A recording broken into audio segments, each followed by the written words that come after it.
श्री राम कृष्ण लीला प्रसंग साधक भाव 17वां अध्याय। जय ठाकुर, जय मां। ओम शिव शिव शिव। जन्मभूमि दर्शन। भैरवी ब्राह्मणी तथा हृदय के साथ श्री रामकृष्ण देव का कामारपुकुर गमन। लगभग 6 महीने तक कष्ट पाने के पश्चात अंत में श्री रामकृष्ण देव का शरीर रोग मुक्त हुआ तथा उनका मन भावमुख हो द्वैत भूमि में रहने को प्राय अभ्यस्त हो गया। फिर भी उनका शरीर तब तक पहले की भांति स्वस्थ तथा सबल नहीं हो पाया।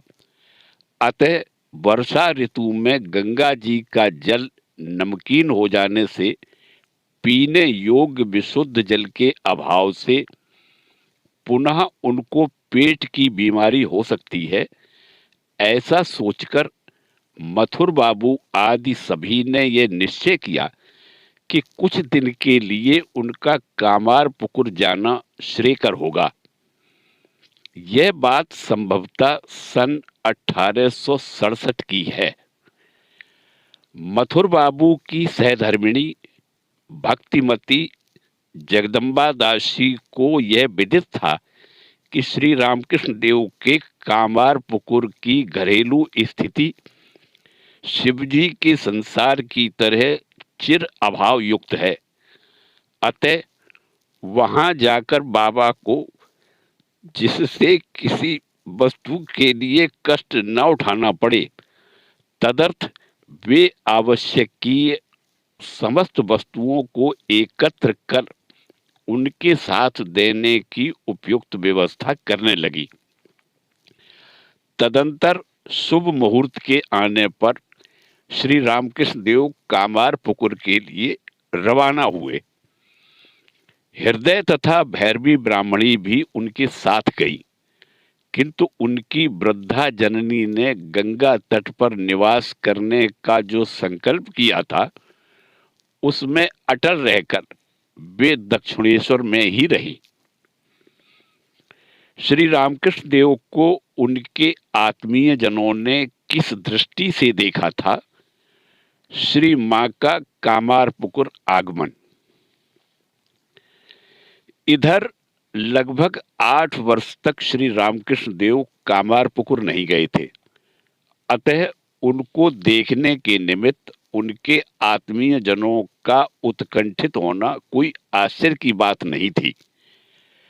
कभी स्त्री वेश धारण कर वे हरि हरि रट रहे हैं, कभी सन्यासी बन गए हैं और कभी अल्लाह अल्लाह पुकार रहे हैं। उनके संबंध में इस प्रकार की विभिन्न बातें बीच बीच में उन लोगों के कानों तक पहुंचती थी। अतः आत्मीय जनों का उत्सुक होना स्वाभाविक था। किंतु जब श्री रामकृष्ण देव उनके समीप पहुंचे तो उनका सारा संदेह दूर हो गया। उन्होंने देखा कि वे पहले जैसे थे वैसे ही अब भी हैं। उनकी वह सरलता, प्रेमपूर्ण हास परिहास, कठोर सत्यनिष्ठा, धर्मपरायणता, हरि नाम में मत्त होकर आत्मविह्वल होना, ये सब कुछ पहले की तरह उनमें पूर्णतया विद्यमान है।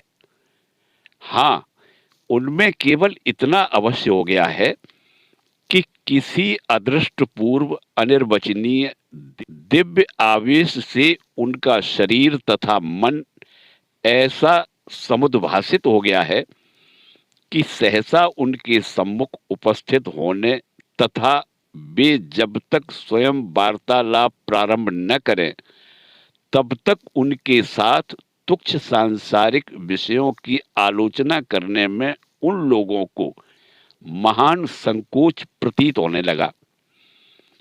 इसके अतिरिक्त उन्हें और एक विषय का भी विशेष रूप से अनुभव हुआ। उन लोगों ने यह अनुभव किया कि उनके समीप रहने पर सारी सांसारिक चिंताएं न जाने कहाँ दूर होकर उनके हृदय में एक निश्चल आनंद की धारा प्रवाहित होती रहती है तथा श्री रामकृष्ण देव से अलग होते ही पुनः उनके समीप उपस्थित होने के लिए एक अज्ञात आकर्षण द्वारा प्रबल रूप से वे आकृष्ट रहते हैं। अतः बहुत दिनों के बाद उनके आने से उस अभाव युक्त परिवार में आनंद की सीमा न रही। महिलाओं के निर्देशानुसार सुखवर्धन के निमित्त नववधू को लाने के लिए श्री रामकृष्ण देव की ससुराल जयराम बाटी में आदमी भेजा गया। इस बात को जानकर श्री रामकृष्ण देव ने उस संबंध में अपनी न कोई विशेष सम्मति दी और न आपत्ति ही की।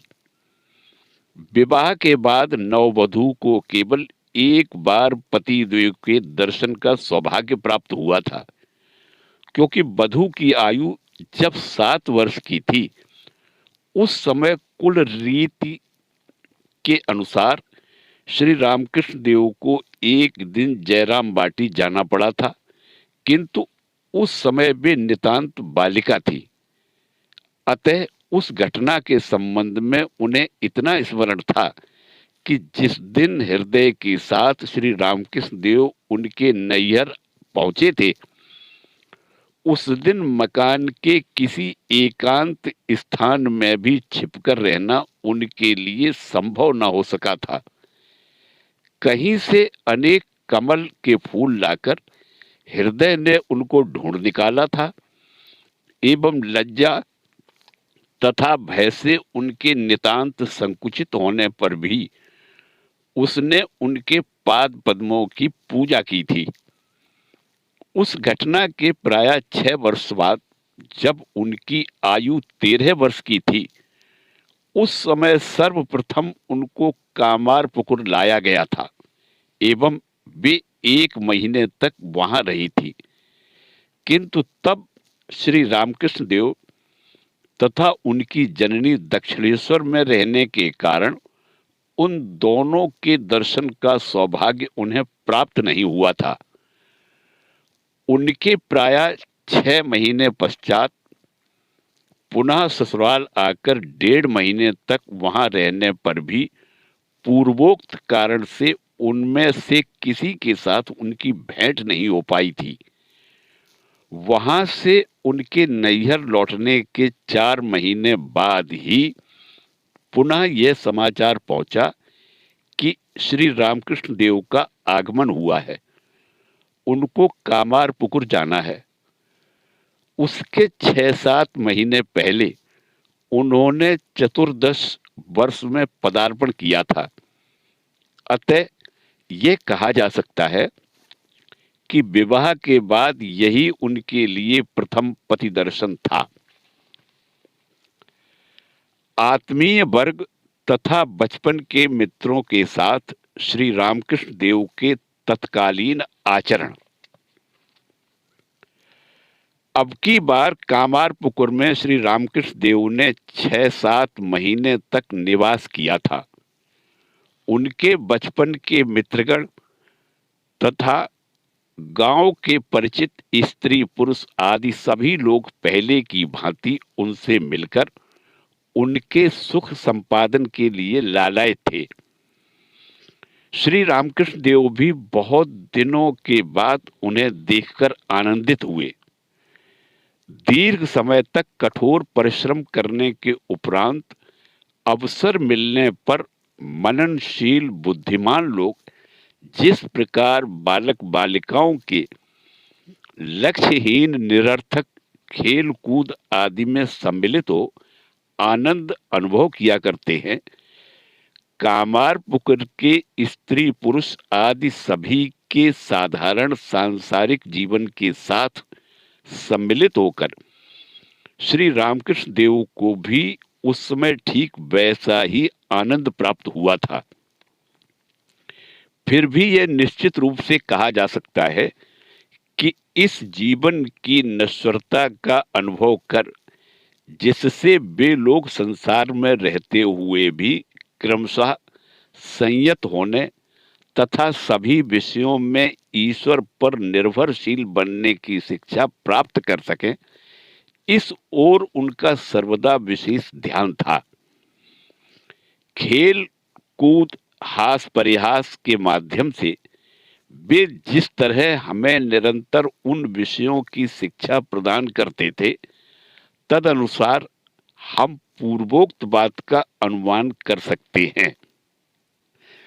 उनमें से किसी किसी व्यक्ति की आध्यात्मिक उन्नति के संबंध में श्री रामकृष्ण देव का कथन, साथ ही उस छोटे से गांव में अत्यंत असाधारण रूप से संसार यात्रा का निर्वाह करते हुए किसी किसी को धर्म जीवन में आशातीत रूप से अग्रसर होते देख उसे ईश्वर की अचिंत्य महिमा समझकर वे मुग्ध हुए थे। इस संबंध में एक घटना का बारंबार वे हमसे उल्लेख किया करते थे। श्री रामकृष्ण देव कहते थे कि एक दिन भोजन करने के पश्चात वे अपने घर पर आराम कर रहे थे।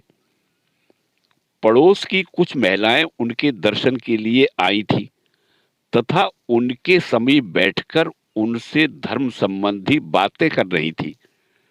उस समय सहसा उन्हें भावावेश हुआ और वे यह अनुभव करने लगे कि मानो मीन रूप धारण कर अत्यंत आनंद पूर्वक सच्चिदानंद सागर में कभी वे डूब रहे हैं और कभी ऊपर को उछल रहे हैं तथा कभी नाना प्रकार से तैरते हुए खेल रहे हैं। बात करते हुए बहुधा वे इस प्रकार से भावाविष्ट हो जाते थे। अतः उन महिलाओं ने उधर कुछ भी ध्यान नहीं दिया तथा जो प्रसंग चल रहा था उसी के विषय में अपना अपना अभिमत प्रकट करती हुई वे कोलाहल करने लगी। उनमें से एक ने ऐसा करने से उन्हें मना किया तथा जब तक श्री रामकृष्ण देव का भावावेश भंग न हो तब तक शांत होकर बैठने को कहा। उन्होंने कहा कि श्री रामकृष्ण देव इस समय मीन रूप से सच्चिदानंद सागर में तैर रहे हैं, अतः शोर मचाने से उनके उस आनंद में बाधा पहुंचेगी। अधिकांश महिलाओं को उनकी उस बात पर विश्वास नहीं हुआ, फिर भी वे चुप रही। श्री रामकृष्ण देव का भावावेश भंग होने पर जब इस संबंध में उनसे पूछा गया तब वे बोले, इन महिला का कहना सत्य है। आश्चर्य है इन्हें इस बात का पता कैसे चला। श्री रामकृष्ण देव को कामारपुकुर निवासियों का नवीन जैसे प्रतीत होने का कारण, कामारपुकुर के नरनारियों का नित्य प्रति जीवन उस समय श्री रामकृष्ण देव के लिए अधिकांश रूप से नवीन जैसा प्रतीत होने लगा था। यह बात स्पष्ट है।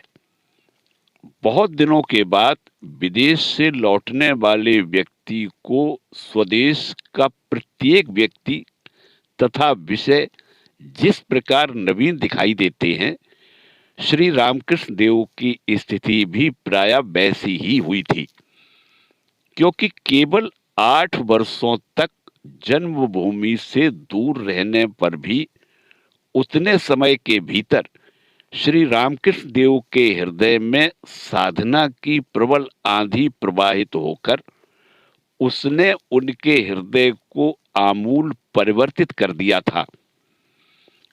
उस समय वे अपने को तथा समस्त जगत को भूल चुके थे तथा दूर से भी अत्यंत दूर देश काल की सीमा से बाहर जाकर पुनः वहां से उस ओर लौटते समय सर्वभूतों के प्रति ब्रह्म दृष्टि संपन्न हो वहां लौटने के पश्चात उन्होंने समस्त व्यक्तियों तथा विषयों को अपूर्व नवीन रूप से अवलोकन किया था। चिंता श्रेणियों की परंपरा से ही हमें काल की अनुभूति तथा उसकी दीर्घता, स्वल्पता आदि की उपलब्धि होती रहती है। यह बात दर्शन शास्त्र में प्रसिद्ध है। इसलिए स्वल्प काल के भीतर हृदय में अनेक चिंताओं के उदय तथा लय होने से हमारे लिए वह काल सुदीर्घ जैसा प्रतीत होता है। पूर्वोक्त 8 वर्ष के भीतर श्री रामकृष्ण देव के हृदय में कितनी विपुल चिंता राशियों का उदय हुआ था, यह विचार कर हम आश्चर्यचकित हो जाते हैं। अतः उस काल का उन्हें एक युग के सदृश अनुभव होना कोई आश्चर्य की बात नहीं है। जन्मभूमि के साथ श्री रामकृष्ण देव का सदा प्रेम संबंध। श्री रामकृष्ण देव ने कामारपुकुर में स्त्री पुरुषों को किस प्रकार अद्भुत प्रेम बंधन में आबद्ध किया था, यह सोचकर हम विस्मित हो जाते हैं। गांव के जमींदार लाहा बाबुओं से लगाकर ब्राह्मण, लोहार, बढ़ई, बनिया आदि सभी जाति के पड़ोसियों के परिवार उनके साथ श्रद्धापूर्ण प्रेम संबंध से बंधे हुए थे। श्रीयुत धर्मदास लाहा की सरल हृदय भक्तिमती विधवा भगिनी प्रसन्न, उसका पुत्र श्री रामकृष्ण देव का बाल्य सखा गया विष्णु लाहा, सरल विश्वासी श्रीनिवास सांखारी, पायनों के घर की भक्तिपरायण महिलाएं, श्री रामकृष्ण देव की भिक्षा माता लोहार पुत्री धनी आदि की भक्ति प्रीत की बातें श्री रामकृष्ण देव अत्यंत प्रेम के साथ बहुधा हमसे कहा करते थे और हम भी सुनकर मुग्ध हो जाते थे। ये लोग प्रायः सर्वदा उनके समीप उपस्थित रहते थे। घरेलू या वैषयिक कार्यों में व्यस्त रहने के कारण जिन लोगों के लिए इस प्रकार रहना संभव नहीं होता, वे भी सुबह, मध्याह्न अथवा सायंकाल जब उन्हें अवकाश मिलता, वहां आकर उपस्थित होते। महिलाएं उनको भोजन कराकर परम परितृप्त होती थीं और इसलिए वे नाना प्रकार की भोजन सामग्री अपने साथ लाकर उनके समीप उपस्थित होती थी। ग्रामवासियों के इस प्रकार मधुर आचरण तथा आत्मीय जनों के बीच रहकर भी श्री रामकृष्ण देव निरंतर किस तरह दिव्य भावावेश में रहा करते थे, इसका हमने अन्यत्र आभास प्रदान किया है। श्री रामकृष्ण देव द्वारा अपनी पत्नी के प्रति कर्तव्य पालन प्रारंभ करना। कामारपुकुर आकर श्री रामकृष्ण देव उस समय एक महान कर्तव्य पालन में तत्पर हुए थे। अपनी पत्नी के आने न आने के संबंध में उदासीन रहते हुए भी जब वे उनकी सेवा करने के निमित्त कामारपुकुर आकर उपस्थित हुई, तब उनको शिक्षा दीक्षा प्रदान कर श्री रामकृष्ण देव उनके कल्याण साधन के लिए प्रवृत्त हुए थे। श्री रामकृष्ण देव को विवाहित जानकर किसी समय उनसे आचार्य तोतापुरी ने कहा था, इससे हानि ही क्या है। पत्नी के समीप रहने पर भी जिसके त्याग, वैराग्य, विवेक और विज्ञान सर्वथा अक्षुण्ण बने रहते हैं, उसी को यथार्थ रूप में ब्रह्म में प्रतिष्ठित माना जाता है। स्त्री और पुरुष दोनों को ही जो समान आत्मा के रूप में सर्वदा देखने तथा तद अनुरूप उनके साथ आचरण करने में समर्थ है, उन्हीं को वास्तविक ब्रह्म ज्ञान की प्राप्ति हुई है। स्त्री पुरुषों में भेद दृष्टि संपन्न अन्य व्यक्ति भले ही साधक क्यों न हो, फिर भी ब्रह्म ज्ञान से वे बहुत दूर हैं। श्रीमद् तोतापुरी का पूर्वोक्त कथन श्री रामकृष्ण देव की स्मृति में उदित होने के कारण उससे प्रेरित हो वे दीर्घ काल व्यापी साधन लब्ध अपने विज्ञान की परीक्षा तथा निज सहधर्मिणी के कल्याण साधन में संलग्न हुए थे। उस विषय में श्री रामकृष्ण देव को कहां तक सफलता प्राप्त हुई थी। कर्तव्य रूप से निर्धारित होने के पश्चात कभी किसी कार्य की उपेक्षा करना या उसे अधूरा छोड़ रखना श्री रामकृष्ण देव के स्वभाव विरुद्ध था। अतः इस विषय में भी वैसा ही हुआ था। इहलोक तथा परलोक संबंधी सभी विषयों में उनके प्रति संपूर्णतया निर्भरशील बालिका पत्नी को शिक्षा देने में अग्रसर हो, उस विषय को अधूरा छोड़कर वे निवृत्त नहीं हुए थे।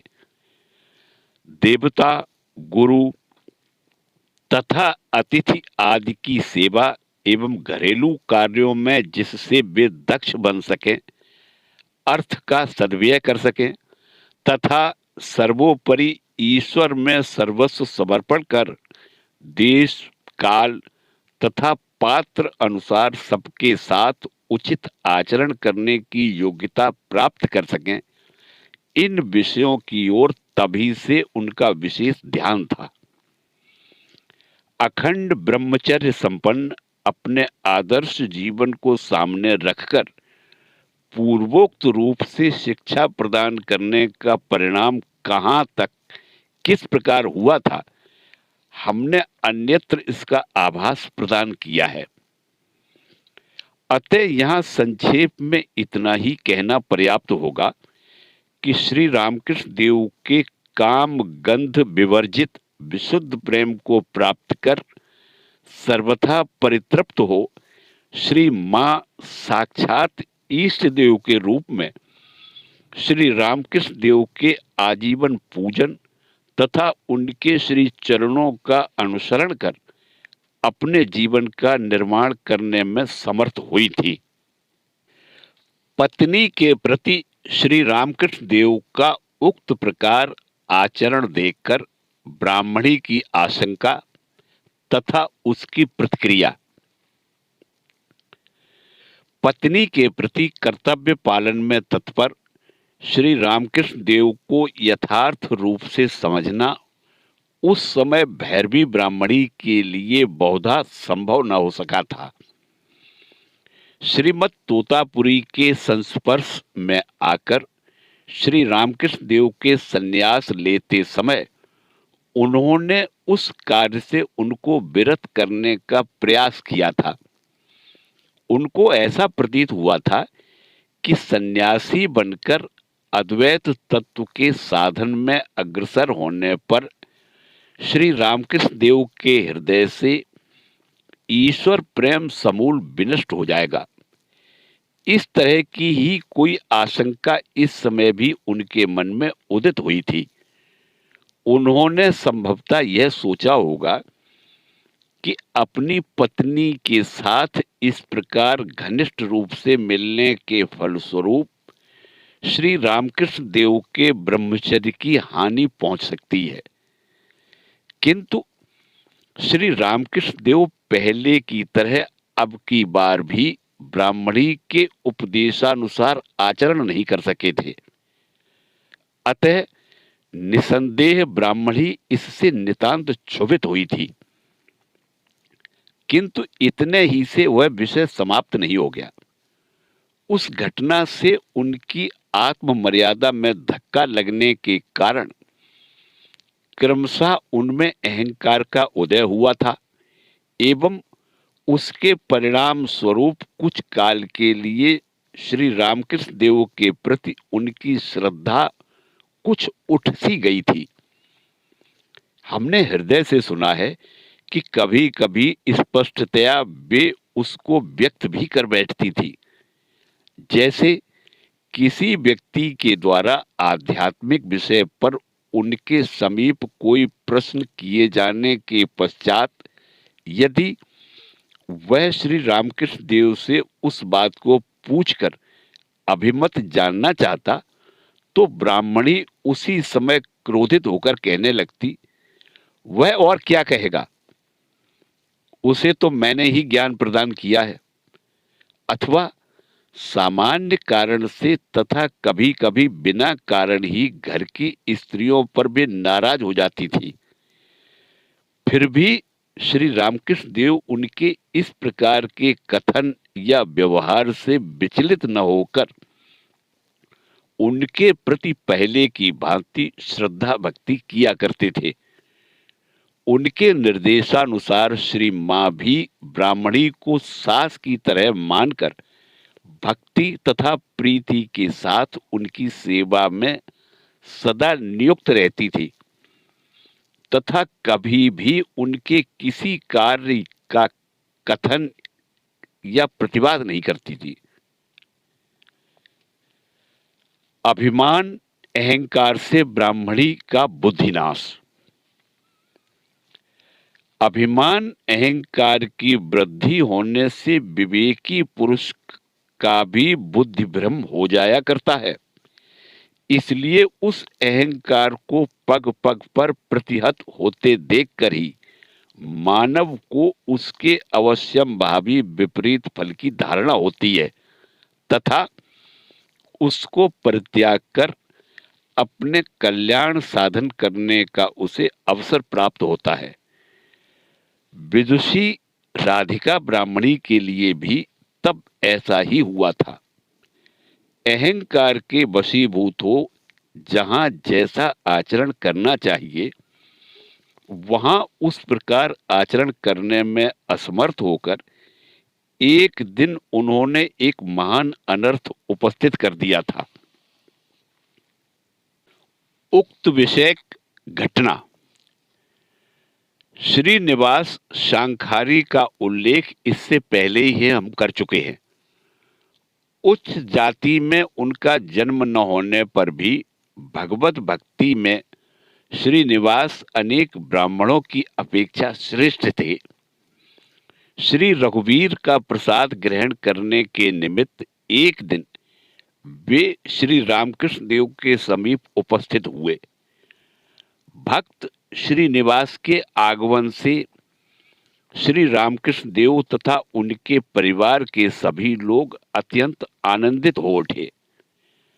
भक्तिमती ब्राह्मणी भी उनकी श्रद्धा भक्ति देखकर बड़ी प्रसन्न हुई। दोपहर तक भक्ति संबंधी विभिन्न चर्चाएं होती रही एवं श्री रघुवीर के भोजन के उपरांत श्रीनिवास जी प्रसाद पाने बैठे। भोजन करने के पश्चात प्रचलित प्रथा के अनुसार जब वे अपनी जूठन उठाने लगे तब ब्राह्मणी ने उन्हें मना किया और कहा, हम ही लोग वह कर लेंगे। ब्राह्मणी के बारंबार इस प्रकार कहने से विवश हो वे मान गए और बाद में अपने घर चले गए। ब्राह्मणी के साथ हृदय का कलह। समाज प्रबल गांवों में सामाजिक नियमों की अवहेलना से बहुधा महान क्लेश उपस्थित हो जाता है तथा उसके फलस्वरूप दलबंदी भी होने लगती है। उस समय भी प्रायः वही स्थिति उत्पन्न हुई, क्योंकि ब्राह्मण की पुत्री होकर भैरवी श्रीनिवास की जूठन साफ करेंगी, इस विषय को लेकर श्री रामकृष्ण देव के दर्शन के निमित्त आई हुई गांव की ब्राह्मण कन्याएं घोर आपत्ति करने लगी, किंतु भैरवी ब्राह्मणी उनकी इस बात को मानने के लिए प्रस्तुत नहीं हुई।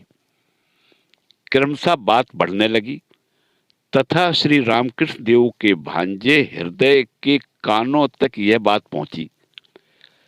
साधारण विषय को लेकर इस प्रकार महान अशांति होने की संभावना देखकर हृदय ने ब्राह्मणी को उस कार्य से विरत करना चाहा, पर उन्होंने उसे स्वीकार नहीं किया। फलतः ब्राह्मणी के साथ हृदय का घोर कलह होने लगा। हृदय ने उत्तेजित होकर कहा, ऐसा करने से तुम्हें हम घर में नहीं रहने देंगे। ब्राह्मणी भी शांत होने वाली नहीं थी। वे बोली, इससे हानि ही क्या होगी? शीतला के घर में मनसा सोएगी।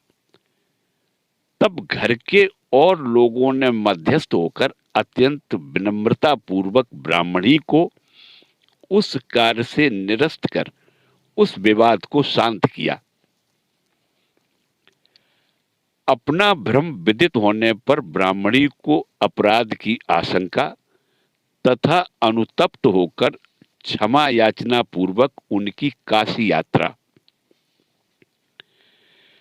अभिमानी ब्राह्मणी उस दिन निरस्त अवश्य हुई थी, किंतु उस घटना से उनके हृदय में बहुत चोट पहुंची। क्रोध का उपशम होने पर शांतिपूर्वक चिंतन करने से उन्हें अपना भ्रम विदित हुआ तथा वे सोचने लगी कि वहां पर उनको जब इस प्रकार का बुद्धि भ्रम हो रहा है तो ऐसी स्थिति में उनके लिए वहां और रहना उचित नहीं है। सत असत विवेकशील साधक जब आत्म समीक्षण में प्रवृत्त होते हैं तब उनके चित्त का कोई भी मालिन्य उनके समक्ष आत्मगोपन नहीं कर पाता है। ब्राह्मणी के लिए भी ऐसा ही हुआ था। श्री रामकृष्ण देव के प्रति अपने भाव परिवर्तन की आलोचना कर उसके मूल में भी उन्हें अपना ही दोष दिखाई दिया। तदर्थ मन ही मन वे अत्यंत अनुतप्त हुई। इसके कुछ दिन बाद एक दिन भक्ति पूर्वक अपने हाथ में विविध पुष्पों की माला बनाकर तथा श्री रामकृष्ण देव को चंदन चर्चित कर उन्होंने श्री गौरांग बुद्धि से उनका मनोहर श्रृंगार किया और उनके समीप आंतरिक रूप से क्षमा याचना की। तदंतर संयत होकर मन प्राण ईश्वर में समर्पण कर कामारपुकुर से वे काशी धाम के लिए रवाना हुई। 6 वर्ष तक श्री रामकृष्ण देव के साथ निरंतर रहने के पश्चात ब्राह्मणी ने उनसे विदा ली। श्री रामकृष्ण देव का कलकत्ता वापस आना। इस प्रकार विभिन्न रूप से कामारपुकुर में प्रायः 7 महीने व्यतीत करने के अनंतर संभवतः सन 1868 के अक्टूबर-नवंबर मास में श्री रामकृष्ण देव पुनः दक्षिणेश्वर वापस आए। उनका शरीर उस समय पहले की भांति स्वस्थ तथा सबल हो गया था। वहां लौटने के कुछ ही दिन बाद उनके जीवन में एक विशेष घटना उपस्थित हुई थी। अब हम आप सभी से उसी का उल्लेख करेंगे। जय ठाकुर, जय मां।